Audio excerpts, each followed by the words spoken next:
Bonjour mes amis, il me faut répondre à un message que j'ai reçu, que vous trouverez facilement, sous la troisième vidéo que j'ai faite hier.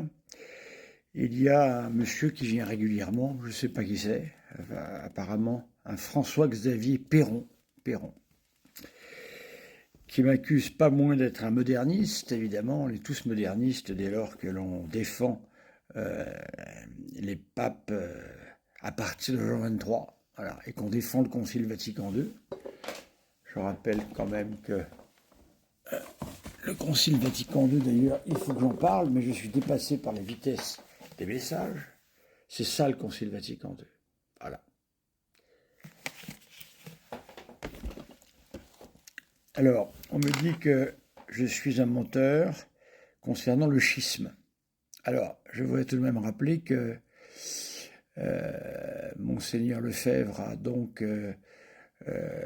malgré une tentative ultime de Jean-Paul II, Monseigneur Dominique Rézeau, là je parle simplement des faits, s'est rendu, auditeur de l'Annonciature de Berne, s'est rendu en fin d'après-midi à Écône, porteur d'un message du cardinal Ratzinger, que j'ai lu hier dans les vidéos.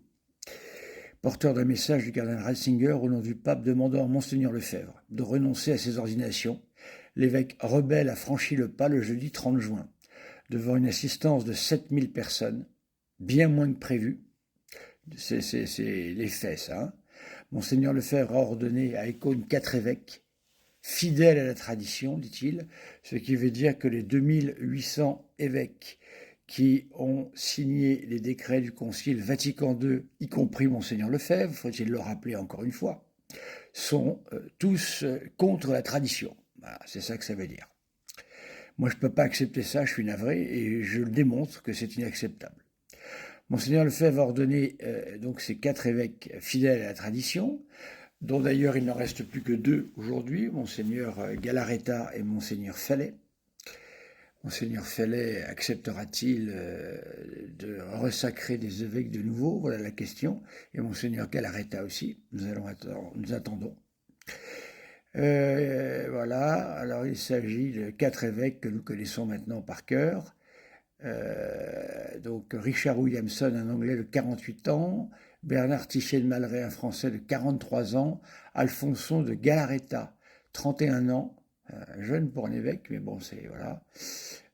Bernard Fellet, un Valaisin de 30 ans.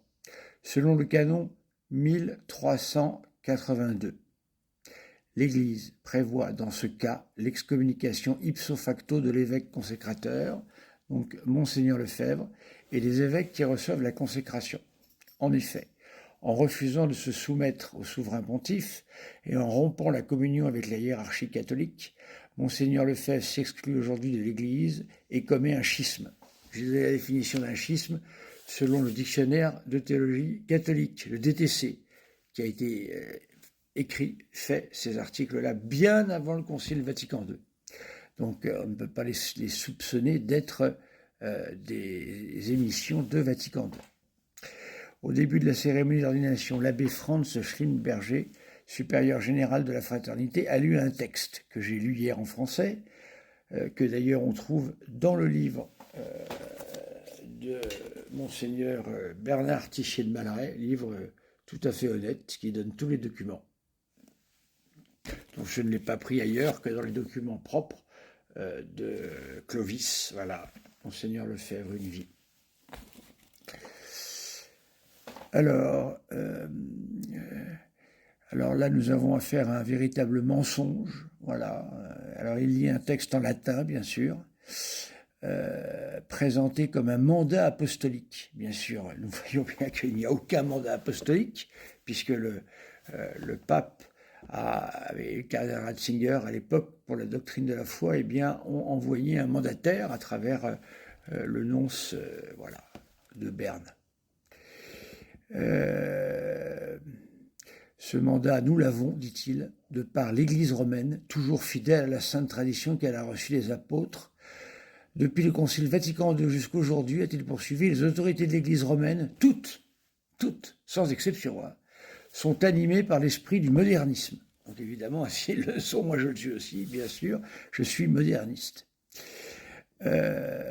C'est pourquoi nous estimons sans valeur aucune, écoutez bien ça tout de même, c'est fort, hein. Si ça, c'est pas du sédévacantisme, qu'est-ce que c'est? Je veux comprendre, hein. Alors, nous estimons sans valeur aucune toutes les peines et toutes les censures portées par ces autorités. Ce qui veut dire que Monseigneur Lefebvre, ici, est en train de nous expliquer que il nous dit que le pape n'est pas pape si toutes les décisions qu'il prend sont sans valeur. Monseigneur Lefebvre d'affirmer dans ce texte que c'est une grave obligation pour lui de transmettre la grâce de son épiscopat aux chers prêtres qui sont ici, afin qu'ils puissent à leur tour conférer la grâce épiscopale à d'autres selon la sainte tradition catholique. Monseigneur Lefebvre interrompt à plusieurs reprises par les applaudissements nourris de ses fidèles, venus essentiellement de France, de Suisse et d'Allemagne, auparavant d'ironiser sur les ultimes fins du pape Jean-Paul II mercredi. C'est dramatique, il n'y a pas de quoi, c'est dramatique, dramatique. Publiquement, je veux dire, si ça, c'est pas du luthérianisme, qu'est-ce que c'est? Je veux comprendre, hein. Donc il ironise sur les ultimes tentatives du pape Jean-Paul II, qui a supplié de ne pas faire ça au nom de l'unité catholique. Il a affirmé que le pli du pape contenait un appel et mettait tout simplement à disposition une voiture. Il ment encore, qui devait l'emmener hier à Rome pour éviter que je fasse ces consécrations aujourd'hui, sans dire ni pourquoi, ni où il devait se rendre à Rome. Vous jugez vous-même de la sagesse et de l'opportunité de cette démarche. Donc ça, c'est tout de même très intéressant, hein. Alors il nous dit que voilà ce que dit ce pli, hein. Ce pli il ne sait pas, il ne comprend pas ce qu'est ce pli. Je reprends le livre ici de Monseigneur Tissier de Malaret. Voilà, donc Monseigneur Lefebvre ici ment devant 7000 personnes. Il ne sait pas et ne comprend pas, hein, ce qu'on lui veut. Voilà, il ne comprend pas. Voilà. Le pli, eh bien, écoutez, nous l'avons, le pli, hein. Voilà, je ne vais pas le relire, je l'ai lu déjà hier dans une des vidéos. Voilà.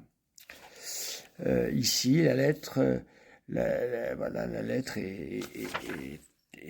dit ce qu'elle a à dire. Le pape dit « C'est avec une vive et profonde affliction que j'ai pris connaissance de votre lettre datée du 2 juin, guidée uniquement par le souci de l'unité de l'Église, de la fidélité à la vérité reçue, devoir impérieux imposé aux successeurs de l'apôtre Pierre. Si l'apôtre Pierre et son successeur ne doivent pas conserver l'unité de l'Église, alors que doivent-ils faire? Je me le demande.